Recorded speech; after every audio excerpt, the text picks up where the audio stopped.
I am in my 4101. That's the 1941 pre-war bus in Indianapolis area, and not much progress has been made since the last time I was here, but this is the very busy season for Chris, and he was pretty straightforward with me that if we could get it done in the winter, it'd go pretty quickly, but if we got stuck in the summer, he'd have other projects. But I talked to him. I told him I need to get this thing home, so it looks like we'll be next in line to get this bus out of here. So the last time I was here, which was just about 4 weeks ago, I pulled out a couple of windows from the bus, and I sent them down to a windshield maker. And so one of my rear windows way in the back is missing, and this window, and then there's a split window as well. The bus itself, as if you walk through it, is missing or has every window broken. So this window is a special size. That's a slider.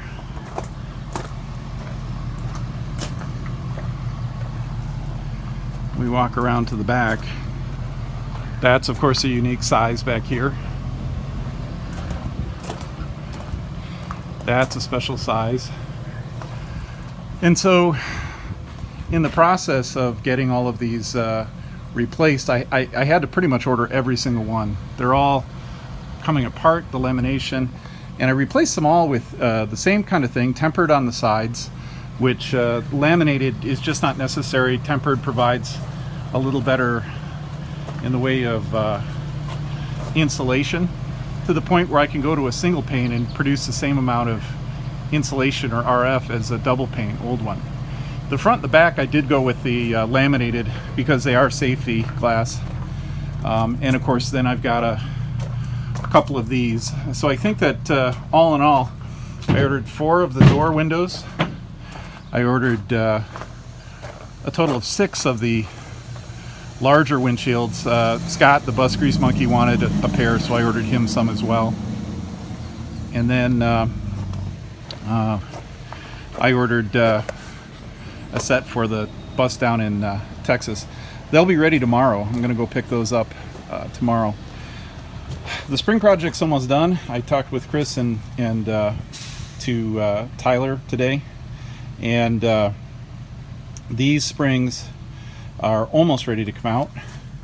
And then he's got the back springs, and he's got one project he's wrapping up, and then he's promised he'd get to this. So by the time I'm back from Texas, hopefully this puppy's going to be all buttoned up and ready to go. So the brake shoes are going to be replaced. The brake drums are going to be turned. My tires, my steer tires, found a good price on a pair of steer tires, so I have started to go after those, and they're being changed out today. But one of the other things that I'm working on as well is the 4 air tanks. Now these are fairly old air tanks, and if you take a look, there's a cradle. They're about 22.5 inches long by 8 inches around, and they fit right in that cradle, and it's all copper like I was mentioning before. So these air tanks are pretty old, and you can see, I don't know if that's a leak that got patched at some point or what have you, but I found a pair of 4 of the air tanks from the airbag air ride systems nowadays. They're still DOT approved tanks. They can hold the same amount of pressure, you know, up to 200 pounds, which I only need about 100 and actually less than that, about 90 pounds. But they have 7 ports on them, and so you can put anything you want on them, with drains on the bottom or the drains on the side, depending. So there's a pair of them right behind, or right in front of actually the rear wheels on the passenger side. And then way down, if you take a look at way down in the center, kind of underneath this, which I really don't want to get under, but I'll take a look. There, you can see there's a pair of tanks. I don't know if you can see both of them, but there's a pair of tanks kind of right in the middle of the bus, sort of right behind the driver's area. In the center is another pair of them, and stopping is a priority for me. And we already replaced all the rubber hose, and so that's something that we're going to do. Also, Gene Russell had suggested that I replace my brake cans, and we already put new seals in them So we've got some seals for these, but these cans are actually brand new, and so they're going to see if these fit, but they should, according to what Gene was telling me, fit in the bus the way it is. Other than that, the interior is kind of trashed right now. I have figured out, made some progress on how I'm going to redo the ceiling. I'm going to foam it in, and then I'm going to use a stainless polished, fairly thin but polished ceiling material.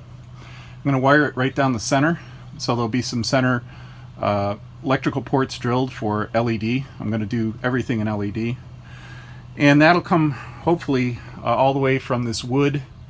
You can see where that electrical outlet is, that wood all the way up over the top and back down.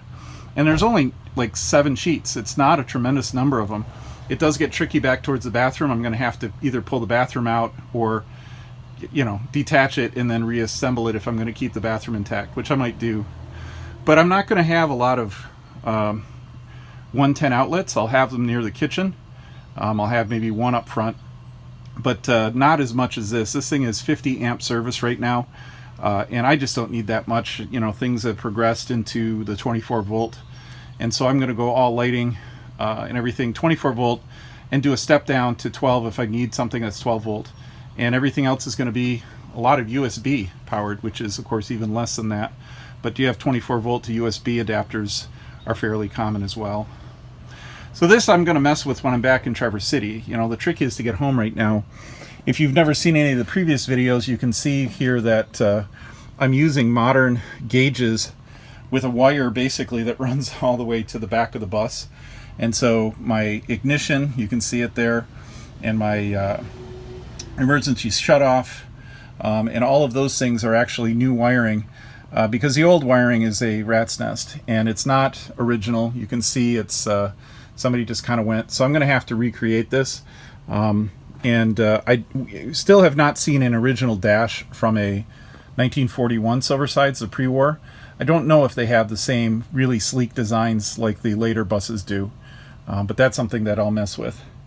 The other thing I might go do tomorrow, and that's just kind of up in the air right now, is to go see about the possibility of changing out this seat. This was not easy to sit in. For me, I'm tall, and you can see it's pretty close. This is as far back as it goes, and there's a couch in the way, but even so, the seat's already all the way back right now. And so it's not hugely comfortable. So I'm debating whether I just drive it up. I mean, I drove it from east of Columbus to here, and you did have to take stops every once in a while because it's just not very comfortable for me. So that's something that I'm either going to go buy a seat tomorrow, or I'll just tough it all the way home. So that's pretty much it. When you take a look at this one, I don't expect it to have much trouble. It's been sitting for a few months, but it was running like a clock when we left. So left where it came from in Ohio. So we'll see. Turn signals are one thing I probably want to wire, or just make sure that the Eurovan's behind me, and then I'll get into wiring. Rodney Middleton, I'll show you some pictures of some of the things that he has done.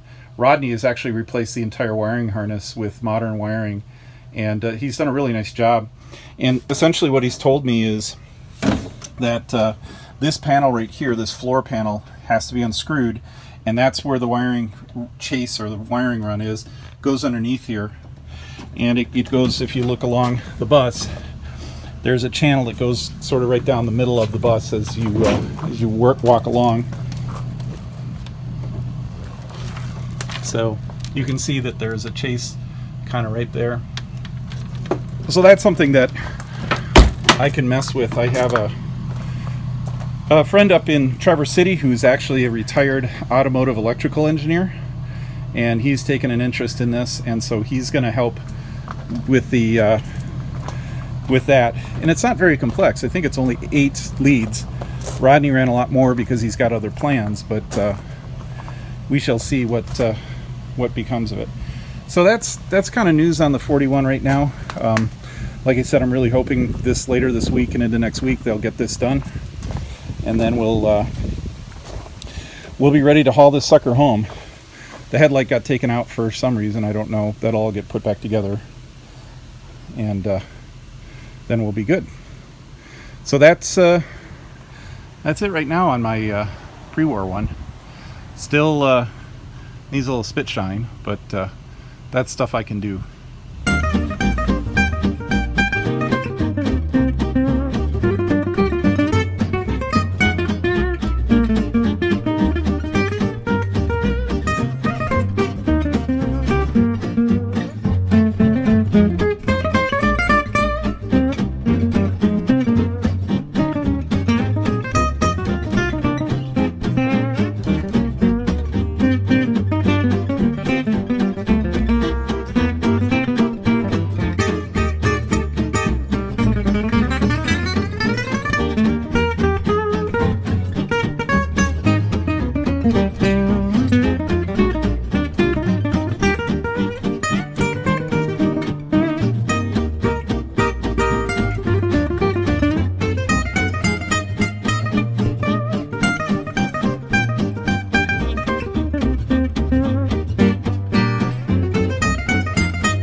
Well, it took long enough.